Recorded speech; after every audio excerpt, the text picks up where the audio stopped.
dan untuk mengamalkan apa yang sudah kita ketahui insyaallah. Kaum muslimin dan muslimat, barakallahu fikum. Pada bacaan imam kita tadi, hal yang sangat bertepatan dengan hari-hari yang sedang kita berada padanya, yaitu hari Asyura. Yaitu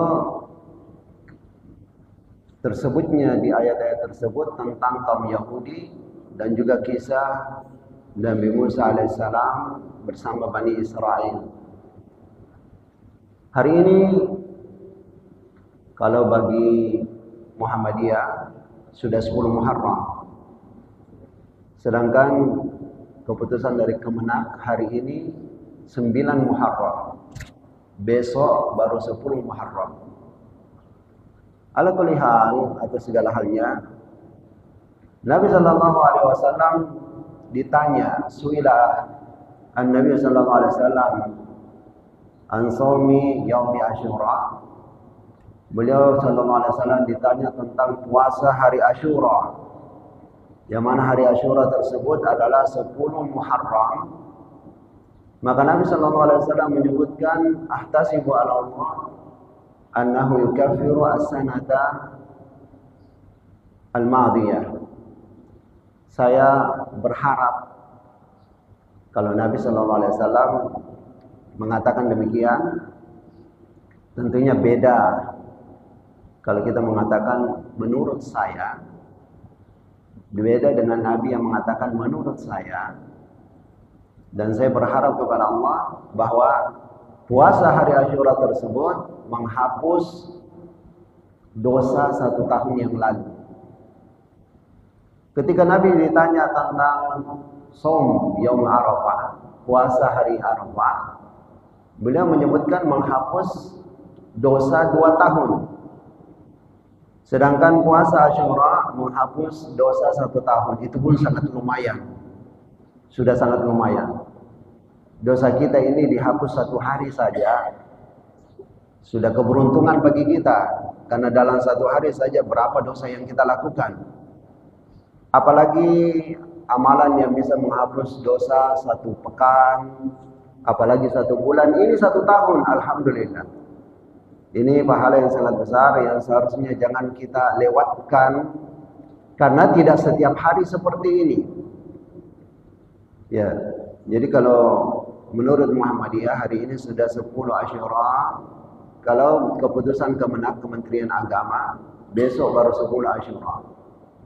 Dan ketika Nabi SAW masih hidup, beliau mengatakan, la in bakitu la'usumanna al-qabil at-tasi.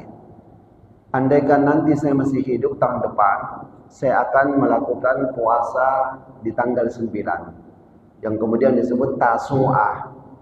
Tasu'ah berasal dari kata tis'ah bahasa Arab yang artinya 9. Tasu'ah berarti hari ke-9 Muharram. Dan Asyura berasal dari kata asyarah yang artinya 10. Berarti 10 Muharram. Kita tahu 3 bulan haram, 3 bulan mulia berturut-turut, Zulqa'dah, Zulhijjah, kemudian Muharram ini yang sekaligus menjadi tahun baru Hijriyah. Jadi kita upayakan betul besok, alhamdulillah kalau sudah puasa mulai hari ini, kita usahakan betul agar besok kita berpuasa, karena berdasarkan keputusan Kemenak besok adalah 10 Muharram. Jangan sampai terlewatkan kesempatan untuk dihapuskan dosa-dosa kita selama 1 tahun. Selama 1 tahun. Dan juga Nabi SAW sebutkan, afdalus siyami ba'da Ramadan syahrullahil Muharram. Puasa yang paling afdal sesudah puasa Ramadan adalah puasa di bulan Muharram. Puasa di bulan Muharram, terutama ini yaitu 10 Muharram. Lebih bagus lagi kalau ditemani dengan 9 Muharram. Kenapa Nabi SAW juga menganjurkan 9 Muharram? Karena saat itu ketika Nabi SAW berhijrah dari Mekah ke Madinah, maka Nabi mendapati kaum Yahudi mempuasakan 10 Muharram. Maka ketika diperjelas apa sebabnya mereka puasa 10 Muharram, ternyata alasan mereka di hari tersebut Allah menyelamatkan Bani Israel dari kezaliman Fir'aun dan dari kejaraan Fir'aun. Sekaligus di hari itu juga Allah menenggelamkan Fir'aun. Maka itu adalah hari kebahagiaan bagi orang-orang beriman. Maka Nabi SAW mengatakan, nahnu ahaqqu atau nahnu aula bi Musa. Kita orang Islam ini lebih pantas ya sejalan dengan Nabi Musa. Ini menunjukkan kepada kita sekalian, bukan sekedar persoalan pertalian darah. Bukan yang utama adalah persoalan satu keluarga, satu nasab. Tapi lebih tinggi dibandingkan ikatan darah dan rahim adalah ikatan keimanan. Nabi Musa alaihissalam bersama Bani Israel sama-sama dari keturunan Nabi Yakub alaihissalam lanjut ke Ishak alaihissalam. Sementara Nabi Muhammad melalui jalur Nabi Ismail.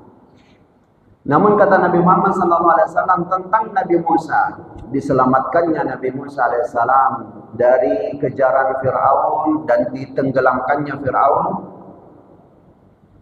Ungkapan kebahagiaan dan kesyukuran tersebut dengan berpuasa di 10 Muharram itu, karena kejadian itu di 10 Muharram. Kata Nabi SAW, nahnu aula bi Musa. Kita orang Islam lebih layak bahagia dengan kejadian Nabi Musa tersebut, dengan keselamatan Nabi Musa. Karena apa? Ikatan iman itu lebih kuat dibandingkan ikatan rahim. Ikatan iman lebih kuat dibandingkan ikatan rahim. Apalagi sudah terikat dengan satu keimanan yang sama, juga terikat dengan rahim yang sama. Bersaudara juga, satu iman juga, yaitu sama-sama sebagai kaum muslimin. Ucapan Nabi Muhammad SAW bahwa nahnu aula bi Musa, kita ini orang Islam lebih pantas tentang Nabi Musa. Ini menunjukkan bahwasanya Nabi Musa alaihissalam sebagaimana nabi-nabi yang lainnya, semuanya mereka adalah penganut agama Islam. Semua mereka adalah penganut agama Islam. Ya, yang dibaca oleh imam kita tadi ada yang belum sama-sama kita pahami dengan baik. Yang mana ayat ini ya, sering dianggap oleh orang-orang yang liberal dan dibelokkan artinya. Innal ladzina amanu wal ladzina hadu wan nasara was-sabiina man amana billahi wal yawmil akhir wa amila shalihan falahum ajrun inda rabbihim wa la khaufun 'alaihim wa la hum yahzanun. Sesungguhnya orang-orang yang beriman, yaitu kita kaum muslimin, Yahudi, Nasrani, dan Sabi'in, yaitu nabi-nabi keturunan dari Nabi Yakub alaihissalam dan pengikut mereka. Kata Allah, 4 macam ini, siapa di antara mereka yang beriman kepada Allah dan hari akhir, maka bagi mereka pahala mereka, dan mereka itu tidak perlu khawatir dan tidak perlu bersedih. Memang sepintas, ya, inilah contoh bahaya kalau kita belajar sendiri otodidak dan kita memahami Al-Quran bukan dengan penjelasan para ulama kita yang muktabar, yang memang diakui keilmuannya oleh para ulama besar, yang diakui keilmuannya oleh ulama juga. Bukan patokan kita sesama orang awam, tapi patokan kita penilaian ulama-ulama besar tentang ulama-ulama besar sekaliber di atas mereka. Ya. Jadi sepintas ayat ini mengatakan Ya, atau kita dengar terjemahan ayat ini, orang yang beriman, Yahudi, Nasrani, Sabi'in, siapa di antara mereka yang beriman kepada Allah dan hari akhir, maka bagi mereka pahalanya mereka dan mereka tidak perlu takut dan bersedih hati. Ini dijadikan dalil oleh orang-orang liberal bahwa Yahudi pun masuk surga, Nasrani pun masuk surga. Begitulah yang lain-lain masuk surga dengan dalil ayat ini. Dan ini bahayanya syubhat. Bahayanya syubhat, dan sepintas kita mendengarkan seolah ini cocok. Karena ayat ini mengatakan bagi mereka pahala mereka akan dapat pahala dan tidak perlu takut, tidak perlu bersedih hati. Dan apalagi ketika membahas ayat ini, dan itu cukup heboh waktu itu kami di Kairo, keluar pernyataan dari seorang sekelas Profesor Dr. Quraisy Shihab, ya, yang ketika membahas tentang ya, Yahudi, bahwa mereka itu penduduk neraka, maka mereka pun mengatakan, beliau mengatakan ini perlu ditelaah kembali. Bahaya sekelas seperti itu mengucapkan kalimat itu, efeknya ke umat ini dengan alasan ayat ini. Ayat ini jelas sekali bagi para ulama kita. Di tingkat para ulama, ayat ini jelas sekali bahwa yang dimaksud dengan Yahudi, Nasrani, Sabi'in, apalagi kaum muslimin, yang akan mendapatkan pahala, tidak perlu khawatir, tidak perlu sedih, akan mendapatkan pahala, artinya akan masuk surga asalkan mereka beriman kepada Allah dan hari akhir. Ini yang dimaksud adalah ketika keimanan mereka masih sah, ketika keimanan mereka masih sah, yaitu sebelum Nabi Muhammad datang, bagi kaum Yahudi cukup beriman kepada Nabi Musa alaihissalam. Sebelum Nabi Isa juga datang, bagi kaum Yahudi cukup beriman kepada Nabi Musa, amalkan ajarannya Nabi Musa, beriman kepada Allah dan hari akhir, sudah masuk surga. Artinya Yahudi-Yahudi yang lalu, bukan Yahudi yang sekarang. Bukan Yahudi yang sekarang, jangan salah paham.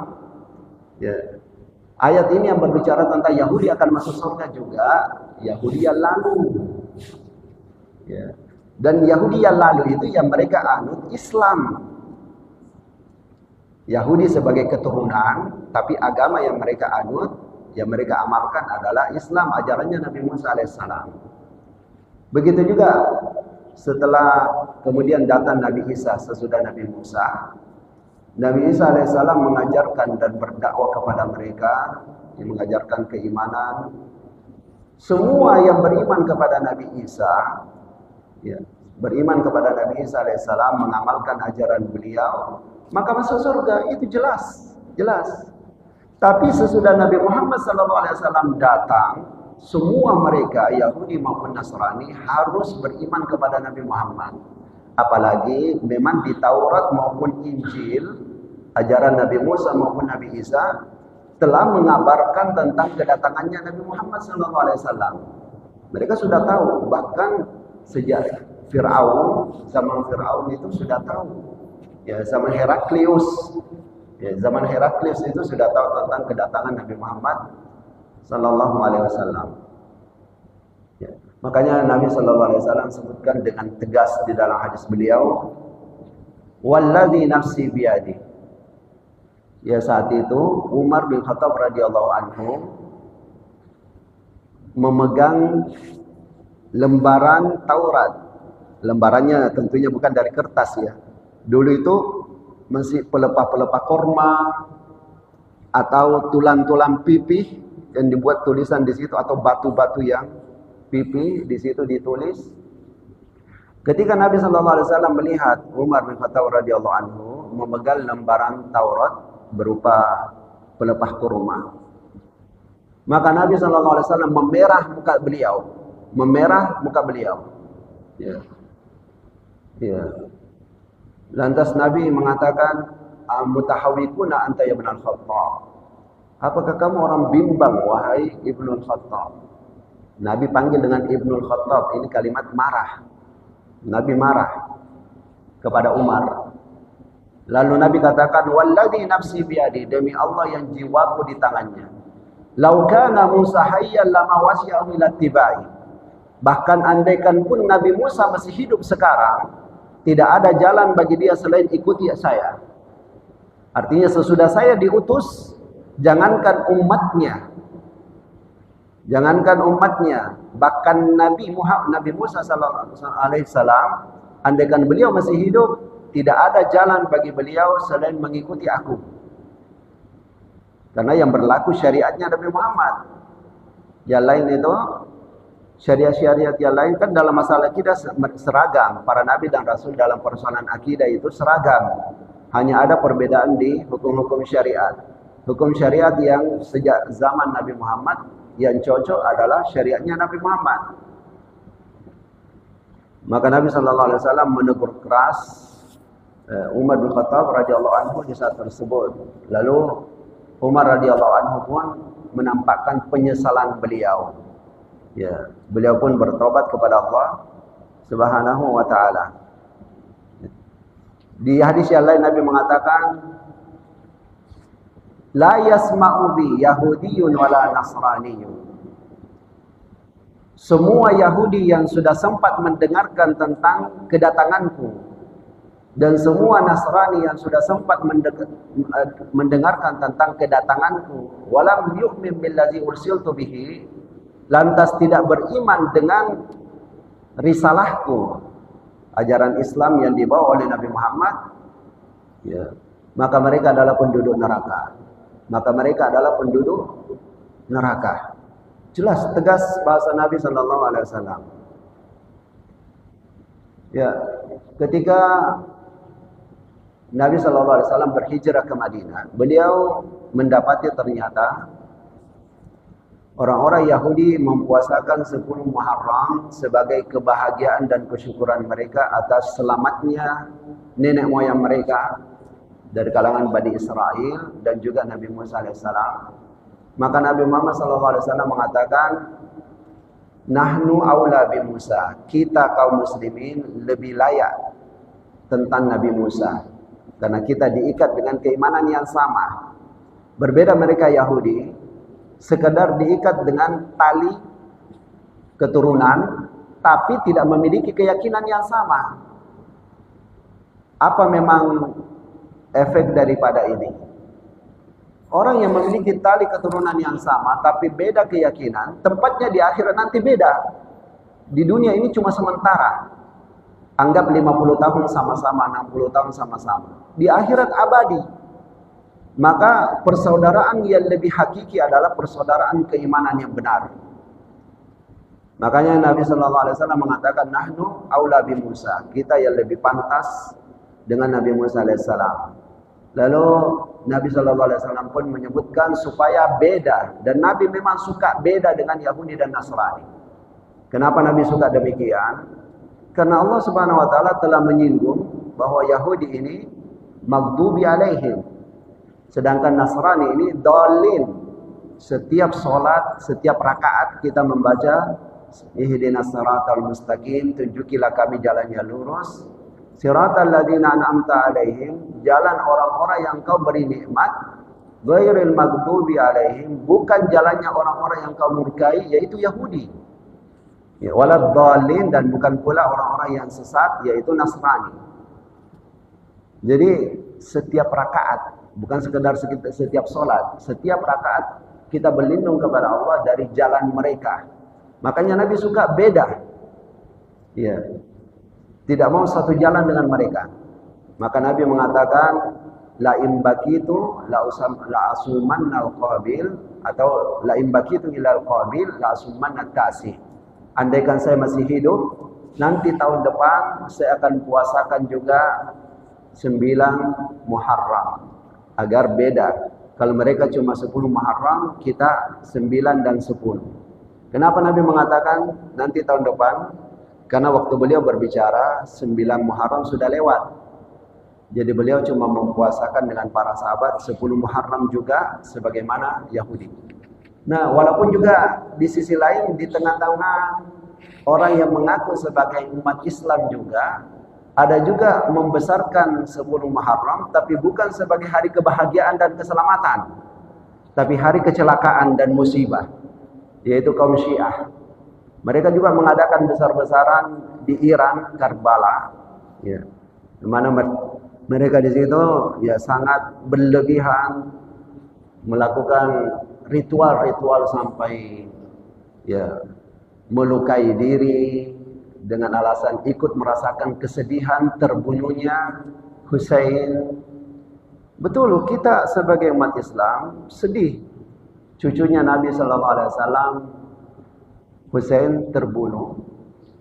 Tapi terbunuhnya Hussein sendiri tidak lepas daripada permainan mereka juga, siasat politik mereka yang selalu mereka bermain-main dengan ya ajaran mereka ini taqiyah, yaitu kalau demi untuk menarik simpati seseorang mereka bisa menyembunyikan, mereka selalu sembunyikan ajaran mereka yang sebenarnya supaya tidak ketahuan. Itu ajaran Syiah taqiyah. Kita tidak menganut ajaran seperti itu. Ya. Apalagi mengkultuskan dengan buat acara berlebihan seperti itu. Bahkan sebagian daripada mereka ya, katanya ingin merasakan kesedihannya Hussein. Sampai bayinya itu, ibu-ibu yang punya bayi, dikasih naik ke atas kipas yang berputar itu, dihantamkan ke kipas itu. Ini bodoh. Ya, dibodoh-bodohi oleh tokoh-tokohnya. Sebagaimana mereka dibodohi dengan nikah mut'ah. Nikah mut'ah ini ulama-ulamanya mereka, syekh-syekhnya mereka mempraktekkan, diambilnya anak-anak gadisnya orang. Bahkan keadaan jauh di bawah umur 10 tahun dirusaklah sama syekh-syekhnya. Tapi sebaliknya, kalau ada yang mau mengambil putrinya syekhnya ditolak. Ini sendiri dari hatinya sendiri mereka sebenarnya keberatan dari ulama-ulamanya, tapi nafsunya, hawa nafsunya itu ya yang liar, anak-anak perempuan pengikutnya ya dicabuli dengan alasan nikah mut'ah. Sebaliknya anak-anaknya mereka, anak-anak para syekhnya itu mereka tolak untuk memberikan kepada orang. Ini itu sendiri menunjukkan mereka tidak yakin dengan ajaran mereka, sekedar bermain-main dengan hawa nafsu. Ma'asyiral muslimin, tentang Nabi Musa alaihissalam kita berbicara lebih ya, tentang kisah Nabi Musa alaihissalam, walaupun mungkin tidak sampai selesai karena cukup panjang. Ya, saya mungkin sebelum jam 6 saya sudah selesai. Nabi Musa alaihissalam adalah bagian dari Bani Israel. Bani artinya keturunan, Israel nama dari atau gelar dari Nabi Yakub. Gelar dari Nabi Yakub. Sehingga Bani Israel pada hakikatnya adalah keturunan dari Nabi Yakub. Mereka ini tumbuh berkembang. Bani Israel tumbuh berkembang. Dan waktu itu masih mengikuti ajaran Nabi Ibrahim alaihissalam. Tauhidnya, imannya bagus. Ya. Tentunya mengikuti agama Nabi Ibrahim, ya mengikuti juga agamanya Nabi Adam alaihissalam. Karena semua Nabi itu akidahnya sama. Dari sisi akidah sama. Karena tidak mungkin misalnya ada satu Nabi mengatakan ada yang namanya surga. Di akhirat ada yang namanya surga. Yang lain mengatakan tidak ada surga. Itu kacau itu. Bagaimana mungkin ada yang ada juga, tidak ada juga. Pasti salah satunya yang benar, antara ada atau tidak ada. Ya. Tidak mungkin satu nabi mengajarkan di surga ada bidadari, sementara nabi yang lain mengatakan tidak ada. Itu mustahil, karena itu bertentangan. Ini persoalan akidah. Jadi dalam persoalan akidah itu tidak ada perbedaan di antara para nabi dan rasul. Bani Israel tumbuh berkembang dalam jumlah yang besar. Kemudian di zaman tersebut, ya, Mesir dipimpin oleh pemimpin-pemimpin yang digelari dengan Fir'aun. Jadi Fir'aun itu bukan nama. Fir'aun bukan nama, tapi gelar. Samalah istilah kita raja. Makanya kemudian disebut ya raja ini, raja ini.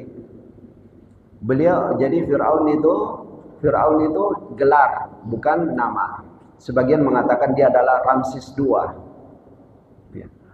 Yang mana Fir'aun setelah memimpin kaumnya, seperti yang Allah bahasakan, fastakhaffa qaumahu fa'ata'u. Dia membodohi kaumnya, tapi kaumnya tetap saja mau ikut. Jadi kalau kenapa kita mendapati Fir'aun itu seorang yang sangat zalim, sampai-sampai mengangkat dirinya sebagai Tuhan dan menyuruh semua pejabatnya maupun rakyatnya agar menyembah dia. Ini diawali dengan kebiasaan orang-orang mengkultuskan benar, tidak benar, salah maupun benar, tetap saja dianggap benar. Ini sejarah yang sudah mengajarkan kepada kita, jangan kita ulangi, jangan kita ikut melakukan sejarah seperti ini. Fir'aun menjadi sezalim itu sampai mengangkat dirinya sebagai Tuhan, karena dia lihat ada peluang. Kaumnya ini, apapun yang dia bilang, ikut saja. Akhirnya membawa dia kepada tingkat kezaliman yang tertinggi, mengangkat dirinya sebagai Tuhan. Fastakhaffa qaumahu fa'ata'u. Dia membodohi akal kaumnya tetap saja ikut. Ya, sampai akhirnya kan sudah tersebar di kalangan orang-orang manusia saat itu bahwa ya turun-temurunnya ini kepemimpinan ala Fir'aun di Mesir suatu saat akan berakhir dengan kelahiran seorang laki-laki. Ya. Kemudian ini diperkuat oleh Fir'aun bermimpi. Fir'aun bermimpi bahwa ada api muncul dari Baitul Maqdis Palestina, Baitul Maqdis yang kita sebut juga dengan Masjidil Aqsa. Ya. Masjidil Aqsa yang sebenarnya bahasa Arabnya maupun bahasa Ibraninya, Suryaninya itu berdekatan saja. Ya.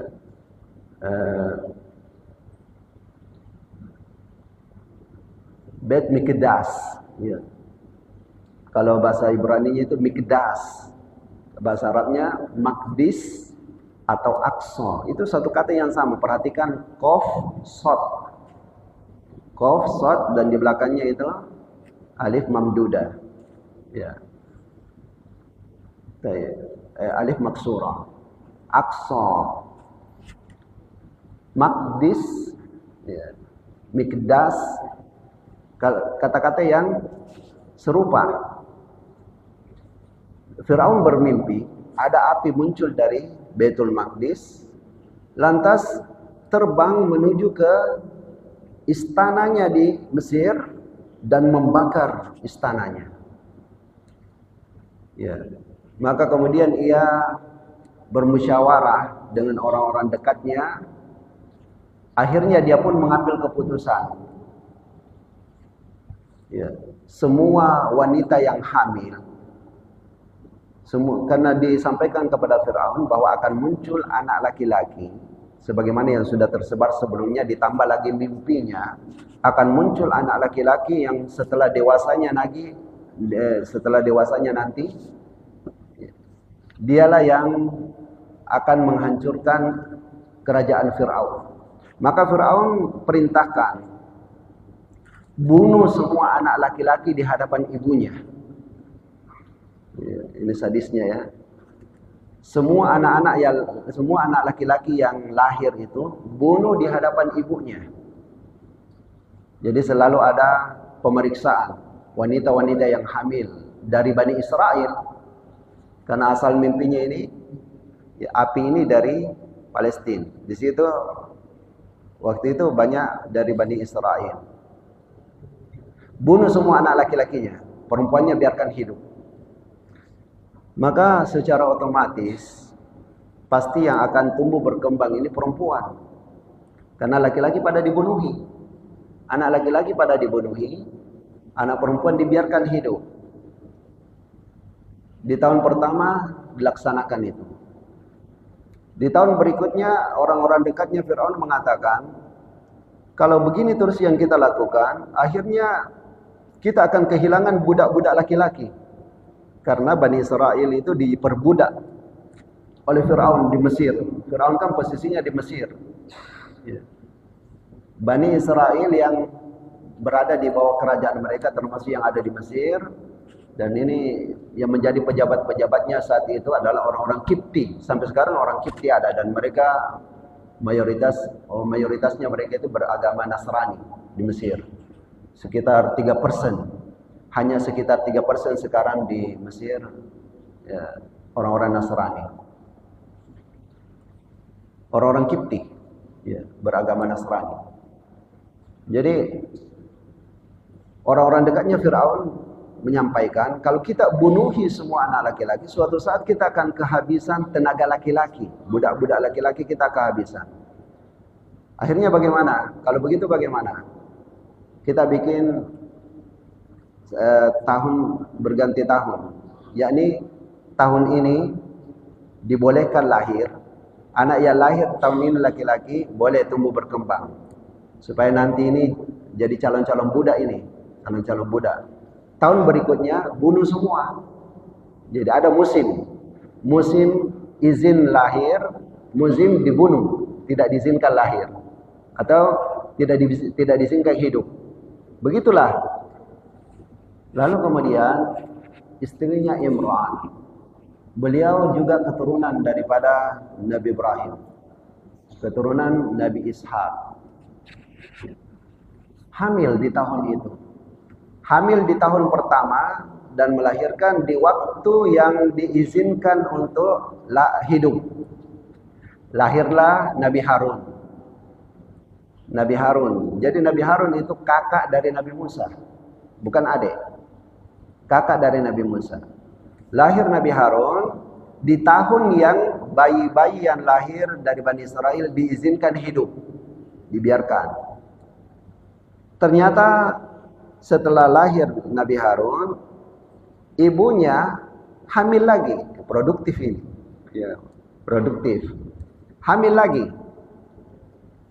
Nah, ya, disitulah tentunya ada rasa khawatir. Seiring dengan waktu bertambahnya bulan, semakin besar rasa khawatirnya ibunya Nabi Harun dan tentunya juga ibunya Nabi Musa. Selalu khawatir. Khawatir. Karena ujung-ujungnya kan akan dibunuh. Sampai akhirnya ternyata Allah Subhanahu wa taala telah menyiapkan Nabi Musa alaihissalam untuk hari depan. Wa alqaitu 'alaika mahabbatan minni. Allah Subhanahu wa taala membuat pengawas ini. Jadi ada orang-orang Kipti, perempuan-perempuan Kipti itu mereka sebagai pengawas wanita-wanita Bani Israel yang hamil supaya ditegakkan hukum itu. Bunuh. Supaya mereka tahu mana yang hamil, kapan melahirkan, bunuh. Ternyata Allah Subhanahu wa taala membuat si pengawas dari Kipti ini, dari Mesir, sangat sayang kepada Musa. Dia suka sekali sama bayi ini. Sebagaimana juga ibunya Nabi Musa sangat sayang kepadanya. Akhirnya mereka pun merencanakan, ya, selamatkan dia. Antara wanita pengawas dari Mesir dengan ibunya Nabi Musa sepakat, kita selamatkan. Bagaimana caranya? Bikinkan peti. Ya, bikinkan peti. Akhirnya dipesanlah peti kepada seorang pembuat kayu. Dibikinlah peti seadanya. Lalu dimasukkanlah Nabi Musa alaihissalam ke dalam peti tersebut. Ibunya mengambil tali. Lantas mengikat tali itu mengikat peti itu dengan tali. Beliau malam-malam turunkan peti itu ke laut. Namun beliau ikat ujungnya di pohon. Jadi awalnya tidak dilepas dulu. Diikat ujungnya di pohon. Setiap tiba malam hari, beliau datang lagi, ditariknya itu, disusukan. Dia susukan anaknya. Habis itu lepas, siang hari enggak datang supaya tidak kelihatan orang. Nanti malam hari datang lagi. Begitulah seterusnya. Sampai suatu saat dia datang, ternyata tali itu putus. Atau tali itu lepas. Petinya pergi. Akhirnya ibunya menyuruh anak perempuannya, yaitu kakaknya Nabi Musa alaihissalam, untuk menelusuri di mana peti itu. Dia telusuri, ternyata Nabi Musa alaihissalam, petinya ini sampai ke dekat istana. Sampai ke dekat istana yang dia berhenti di bawah pohon. Mungkin ada akar-akar pohon yang menahannya. Makanya dikatakan Musa. Mu artinya air. Kalau bahasa Arab itu ma. Tapi bahasa Ibraninya mu air, sya pohon. Musya artinya antara air dan pohon. Antara air dan pohon. Perempuan-perempuan yang melihat ada peti itu dan mendengarkan ada suara bayi, mereka coba mengambil. Mereka coba, tadinya sebelum sampai ke pohon itu, mereka coba berenang mengambil peti itu, tapi lewat, tidak bisa. Sampai akhirnya berhenti di pohon itu. Singkatnya sampai mereka pun mengatakan Musya. Ada bayi berhenti di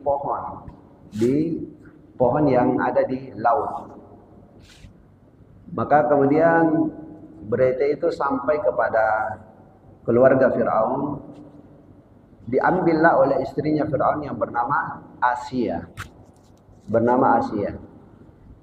Kemudian Fir'aun yang melihat ternyata itu bayi laki-laki, diperintahkannya untuk bunuh dia. Karena ini tahun pembunuhan. Tahun lalu sudah lewat, tahun dibiarkan hidup. Sekarang tahun pembunuhan. Maka Aisyah mengatakan, qurratu ainil li walak, la taqtuluhu, asa ayyang fa'ana aw nattakhidahu walada. Dia ini sangat menyenangkan kita. Jangan bunuh dia. Bisa jadi dia bermanfaat untuk kita, atau kita jadikan dia sebagai anak kita. Kata Fir'aun, qurratu ainil lak, dia adalah penyejuk mata bagi kamu, tidak bagi saya. Asa ayyang fa'aki wala yanfa'uni. Bisa jadi dia bermanfaat untuk kamu, tidak bermanfaat untuk saya. Inilah yang dikatakan oleh agama kita, bahasa itu bahaya. Bahasa itu doa. Sebagian ulama kita mengatakan, andaikan saja Fir'aun diam, mungkin lebih baik. Mungkin nasibnya itu lebih baik. Tapi dia sendiri yang mendoakan dirinya. Ini jadi penyejuk matamu, tapi tidak bagi saya. Bermanfaat bagi kamu, tidak bagi saya. Tapi biarlah. Biarlah, karena begitulah. Sekuat-kuatnya laki-laki biasanya kalah sama perempuan. Keputusannya kalah sama perempuan. Padahal ini sudah keputusan kerajaan, yang mana begitu banyak sudah bayi-bayi yang dibunuh di hadapan ibunya. Tapi yang satu ini tidak dibunuh karena takluk sama istri. Jadi Fir'aun pun takluk sama istrinya, Asia. Dibiarkanlah hidup bayi ini. Jadi sekali lagi, Musya sebenarnya bukan nama pemberian ibunya. Tapi karena kejadian dia petinya ini singgah di pohon. Antara mu, air laut, sya, pohon. Akhirnya dipeliharalah. Namun sejak hari itu juga dicarikan ya siapa yang bisa menyusukan anak ini. Semua wanita ditolaknya. Ini hebatnya Nabi Musa alaihissalam. Jadi akhirnya dicari, diumumkan siapa yang bisa diterima oleh bayi ini. Semua wanita-wanita itu, wanita-wanita yang antri itu semuanya ditolak oleh Nabi Musa alaihissalam, tidak mau netek. Ikutlah kakaknya yang tahu berita itu, ikut berbaris antri, tapi karena dia belum menikah, belum punya susu. Akhirnya dia cuma berpikiran yang penting saya bisa terlibat dulu.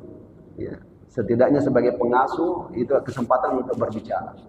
Maka di saat itu dia pun mengatakan, hal adullukum ala ahli baitin yakfurunahu lakum wa hum lahu nasihun.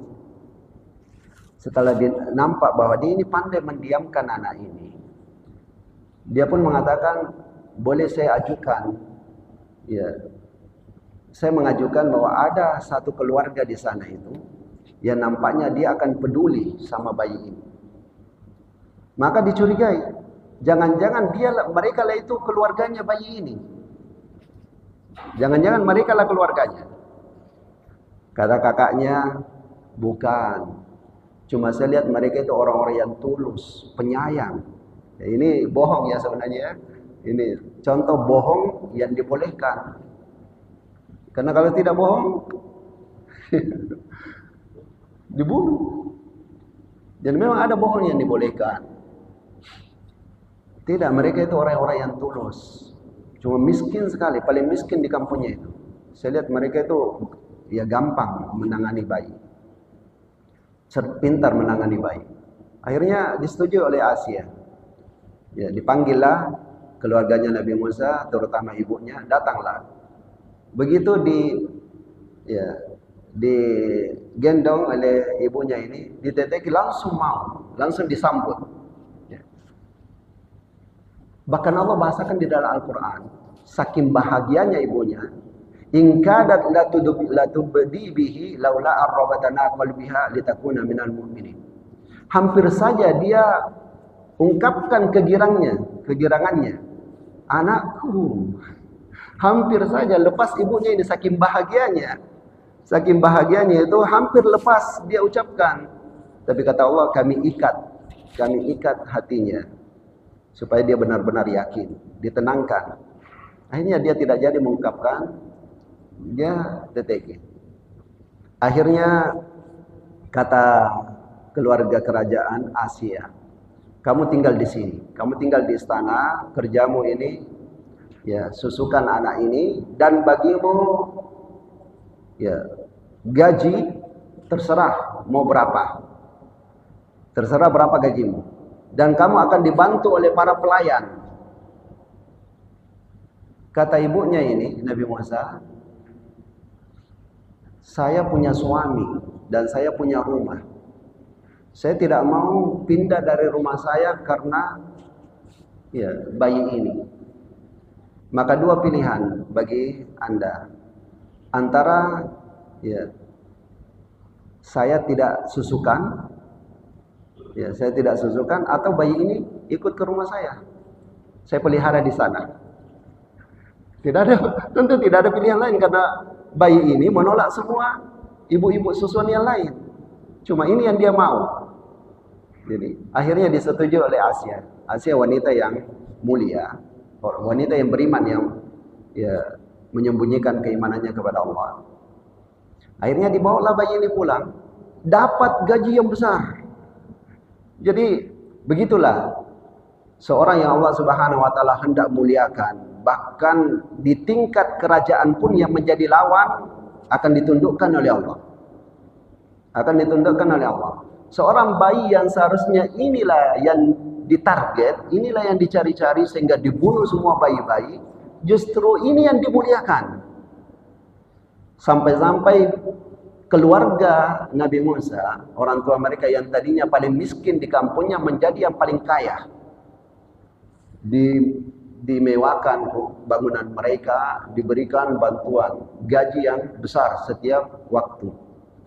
Ya seperti biasanya. Ya, kita tahulah. Biasanya itu orang-orang miskin itu tidak dipandang, tapi setelah kaya semua mengaku sebagai keluarganya. Iya. Kalau sebelumnya waktunya miskin, tidak ada yang dilirik pun itu mungkin tidak.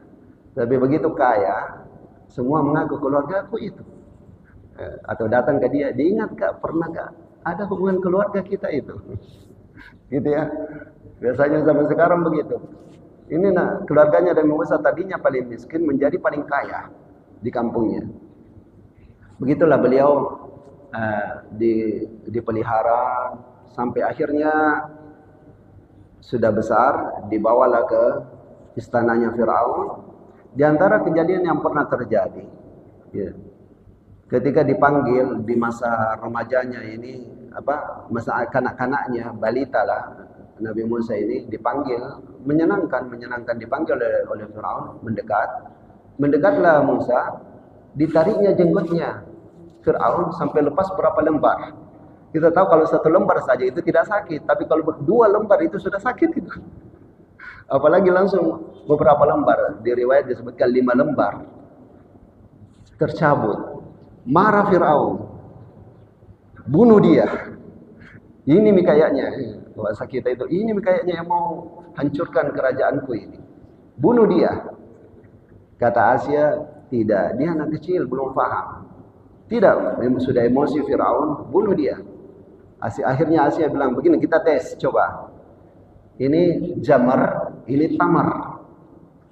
Jamar artinya api semacam lilin gitu. Tamar artinya kurma. Kasih pilih dia di hadapannya. Kasih di hadapannya. Mana yang dia lebih suka. Diambilnya Nabi Musa ambil api itu dimasukkan ke mulutnya. Nah, bilanglah Asia tuh, kan memang anak-anak. Orang bilang, oh iya. Memang tidak berakal.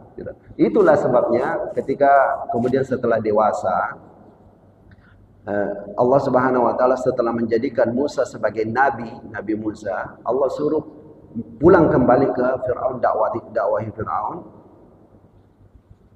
Saat itu Nabi Musa mengatakan, Rabbi syrah li sadri wa yassir li amri wahlul 'uqdatam min lisani yafqahu qawli waj'al li waziran min ahli. Dan tolong lepaskan ikatan yang ada di lidahku. Karena api itu yang pernah beliau masukkan ke mulutnya, itu mengganggu lidahnya, membuat cacat lidahnya beliau. Jadi ada cacatnya lidahnya Nabi Musa alaihissalam. Ini contoh para ikhwas sekalian. Hukum alam, hukum sebab akibat itu tetap berlaku. Walaupun seseorang itu bertaubat. Tapi efek itu misalnya peminum khamar atau narkoba. Betul dari sisi bertobat insya Allah dosa-dosanya hilang. Dosa-dosanya hilang. Tidak akan disiksa lagi kalau asalkan Allah terima taubatnya. Tapi hukum alam itu, hukum sebab akibat tetap berlaku. Efek dan dampak negatif daripada obat-obatan itu tetap ada. Tetap ada. Ini saja Nabi Musa alaihissalam bukan dalam kemaksiatan, tapi salah buat. Api yang dikasih masuk di mulutnya tetap berefek, padahal beliau Nabi. Makanya beliau meminta, ya Allah, suruh Harun temani saya. Karena dia lebih fasih bicaranya. Nah, kejadian itu yang terjadi. Saat itu kemudian tumbuh berkembanglah Nabi Musa alaihissalam sampai akhirnya terjadi kejadian berselisih antara orang Kipti. Kipti ini sekali lagi minoritas sekarang di Mesir. Dan mereka bukan mayoritas, minoritas. Kebanyakan beragama Nasrani. Itu bangsanya Firaun. Bertengkar dengan Bani Israel. Mereka bertengkar sampai akhirnya dari Bani Israel minta bantuannya Nabi Musa. Nabi Musa tinju, sekali tinju mati. Sekali tinju mati karena memang Nabi Musa alaihissalam beliau seorang yang kuat. Sayangnya ada pula dari umat Islam ini menjadikan ayat itu sebagai baca-baca panjak guru. Ya. Ayat yang bercerita tentang itu dijadikan sebagai baca-baca panjak guru. Dan ada di buku Mujarrabat. Jangan ambil ilmu dari situ. Itu sebenarnya Mujarrabat itu ilmu sihir. Ilmu-ilmu yang ada di dalam Mujarrabat bahasa Indonesia. Bahasa Indonesia judul-judulnya, keterangannya, baca-bacanya saja bahasa Arab, ada Latinnya. Banyak di situ ya hebat-hebat mengundang perhatian, tapi itu sebenarnya tipuan dan itu sihir. Kepalkan tangan setiap habis sholat, baca 40 kali, dan ada ritualnya. Itu semua sihir. Sihir. Nabi Musa bisa meninju dan mematikan bukan dengan cara seperti itu. Bukan melalui ritual seperti itu. Memang beliau kuat. Mati Kipti ini. Ya. Sampai akhirnya singkatnya dilaporkanlah kepada Fir'aun, dan Fir'aun marah dan mengeluarkan perintah bunuh Musa. Bunuh Musa karena dia melakukan pembunuhan terhadap keluarga Fir'aun. Maka Nabi Musa alaihissalam pun pergi menjauh. Ya. Insyaallah ini kita lanjutkan nanti di waktu yang lain. Kita buka dulu tanya jawab, siapa tahu ada hal yang perlu ditanyakan. Tafadhal, silakan jamaah sekalian.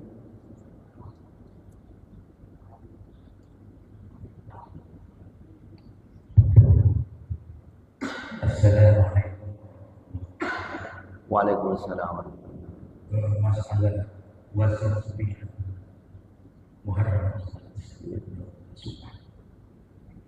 Kenapa sebagian ulama menggunakan bulan Muharram itu, sedangkan Nabi sendiri baru mewacanakan puasa bulan Muharram, baru mewacanakan dan belum melakukan. Bukankah salah satu makna sunnah adalah berpuasa? Bagaimana Ustaz? Tetap sunnah. Muharram sunnah. Sunnah. Apakah ada sunnah? Kemudian yang kedua, masalah satu Muharram. Jadi kita disuruh dalam rangka satu Muharram itu banyak ibu membeli alat-alat perlengkapan dapur dengan harapan bahwa membeli itu mendapat keberkahan itu, keselamatan dunia dan akhirat, serta harta atau rezeki yang berlimpah. Apakah ini suatu ajaran sebagai sunnah? Kemudian dijawab juga ada namanya maksudnya kira berbau. Bagaimana Ustaz, ini satu ajaran dari sahabat Nabi atau gimana? Assalamualaikum warahmatullahi wabarakatuh. Waalaikumsalam warahmatullahi wabarakatuh. Ya, puasa 9 Muharram termasuk sunnahnya Nabi. Betul beliau sallallahu alaihi wasallam belum melakukannya, tapi terhitung sebagai perbuatan Nabi karena beliau berazam, beliau sudah bertekad untuk melakukan. Cuma yang ada penghalangnya, yaitu beliau meninggal dunia sebelum melakukan. Jadi hal-hal yang seperti ini, ya hal-hal yang seperti ini tetap masuk dalam kategori sunnah. Karena sebenarnya beliau itu sudah bertekad, bukan tidak jadi melakukan karena ada pertimbangan lain, tapi tidak jadi melakukan karena umur sampai di situ. Ya, umur tidak sampai kepada hari itu. Sebagaimana juga tarawih. Ya, beliau cuma 3 hari bertarawih, tidak lagi melakukan sesudah itu, bukan karena beliau tidak mau melengkapi 1 bulan, tapi karena beliau khawatir akan turun perintah untuk mewajibkan hukum ini. Tapi setelah beliau meninggal, hukum tidak akan berubah, sehingga tidak apa-apa melakukan full 1 bulan Ramadan. Ya, memang dia hal yang tidak tepat. Ya, inilah diantara hal yang membuat kita semakin yakin, semakin mengerti bahwa dalam beragama itu jangan lakukan cocok logi atau mencocok-cocokkan dengan pikiran kita. Lihatlah secara jelas, secara terperinci para sahabat Nabi melakukan itu atau tidak. Misalnya banyak belanja di bulan Muharram dengan alasan-alasan, dengan harapan-harapan keberkahan, itu kan melibatkan keyakinan. Itu kan akan bercampur baur dengan keyakinan. Apakah memang wajar meyakini seperti itu, bahwa belanja di bulan Muharram ini lebih berberkah dan seterusnya? Lihat dulu sejarahnya sahabat Nabi. Mereka kan ada pasar juga, mereka ada belanja juga. Tapi apakah di bulan Muharram mereka perbanyak belanja dengan harapan seperti itu? Tidak.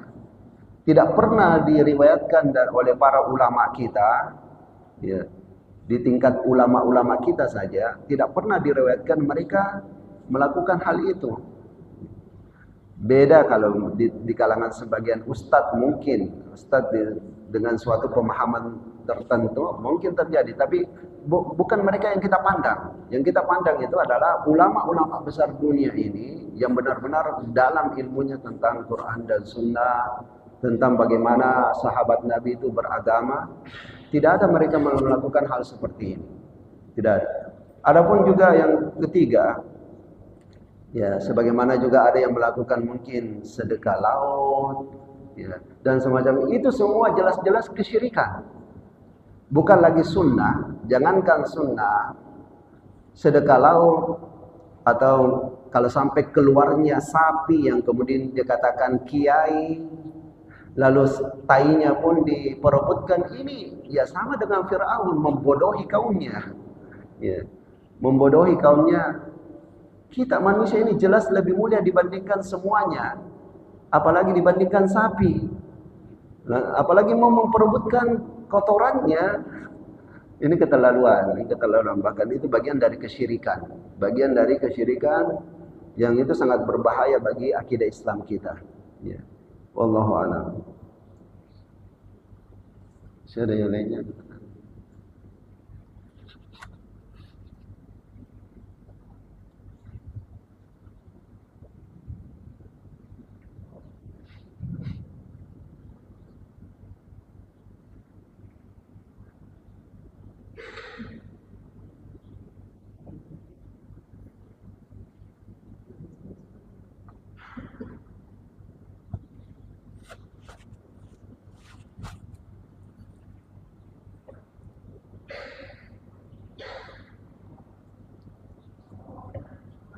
Yes.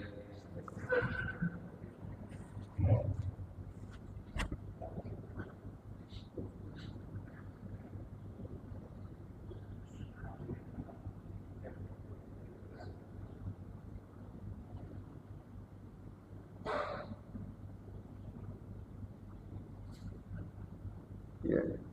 Saya kira kalau sudah tidak ada, kita cukupkan sampai sini. Ya.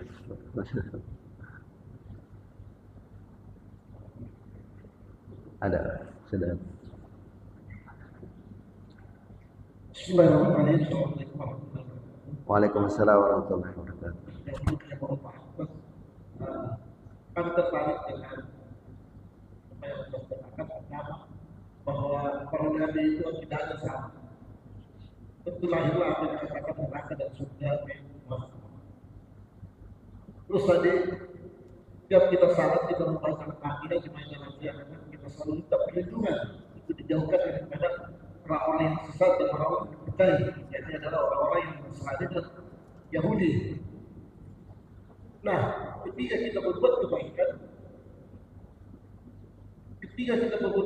dan tidak meyakini atau tidak bertauhid kepada Allah Subhanahu wa taala, maka kebaikan itu adalah menjadi hak neraka atau surga. Namun ketika kita berbuat kebaikan, kami hajat kepada Allah Subhanahu wa taala dan beriman kepada Rasulnya, kepada kita yang Muhammad sallallahu alaihi wasallam, dan kepada orang-orang yang seiman dengan Nabi Muhammad, maka dia beriman kepada Nabi Musa, maka dia berhak mendapatkan neraka atau surga. Saya kira demikian, Ustaz. Bisa dipahami. Assalamualaikum warahmatullahi wabarakatuh. Kalimat terakhir apa? Gimana pertanyaannya kan? Pertanyaan ini, Ustaz. Anda berhak mendapatkan apa ketika Anda berbuat kebaikan, tetapi kebaikan itu hanya tidak bertauhid kepada Allah, bukan kepada Allah Subhanahu wa taala. Jadi kebaikan itu tidak ada. Sebaliknya orang yang bertauhid kepada Allah, dia beriman kepada Nabi Musa, belum Nabi Muhammad datang, maka dia berhak untuk mendapatkan neraka khususnya. Karena kita kan selalu minta perlindungan, mungkin kita salah. Yang pertama ini dari orang-orang yang telah mau sesatkan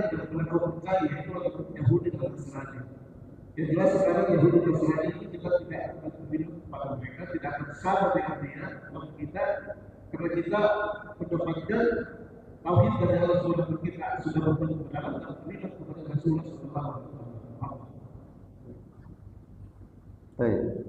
Di mana letak hak di sini antara surga dan neraka pada orang-orang yang tadi. Ya. Jadi setiap agama itu, setiap rasul ya. Yang saya maksud setiap nabi dan setiap rasul itu ajaran mereka ada masanya. Ada masanya. Terutama adalah yang kita maksud ini hukum syariatnya. Hukum syariatnya. Adapun akidahnya sama semua ya. Untuk akidahnya itu semua seragam. Bahwa di akhirat itu ada pada mahsyar, ada kebangkitan, ada surga, ada neraka. Dengan perincian-perincian apa yang ada di surga, apa yang ada di neraka. Itu sama semua para nabi dan rasul.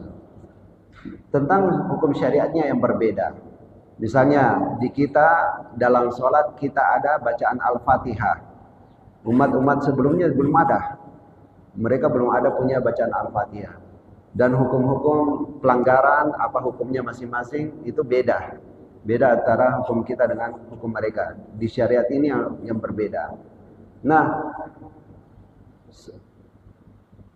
ketika Nabi Muhammad belum diutus, maka ajaran Nasrani dengan syariat mereka, ya, itu agama yang dianut oleh kaum Nasrani. Kaum Nasrani ini kan nisbat ke Nazaret di wilayah yang kita sebut Israel sekarang. Ada wilayah Nazaret. Dari situlah dibentuk kata Nasrani, orang-orang Nazaret. Agamanya sebenarnya waktu mengikut kepada Nabi Isa, agamanya mereka Islam juga. Siapa di antara mereka yang beriman kepada Nabi Isa dan mengamalkan Islam dengan baik, itu surga. Adapun yang menentang Nabi Isa di saat itu, maka neraka. Walaupun mereka belum kenal Nabi Muhammad, karena Nabi Muhammad belum ada saat itu. Lalu di zaman Nabi Musa, waktu Nabi Isa belum diutus, pengikut Nabi Musa yang mengikuti Nabi Musa dengan baik masuk surga. Sedangkan yang menentang Nabi Musa masuk neraka. Ya. Itu yang bisa saya jawab. Wallahu a'lam. Wallahu a'lam.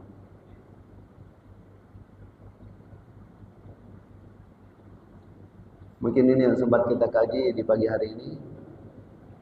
Jazakumullah khairan wa barakallahu fikum. Semoga Allah Subhanahu wa taala meridai dan mencurahkan rahmat-Nya, kasih sayang-Nya kepada kita sekalian. Sallallahu ala nabiyina Muhammadin wa ala alihi wasallam. Alhamdulillahirabbil alamin. Assalamualaikum warahmatullahi wabarakatuh.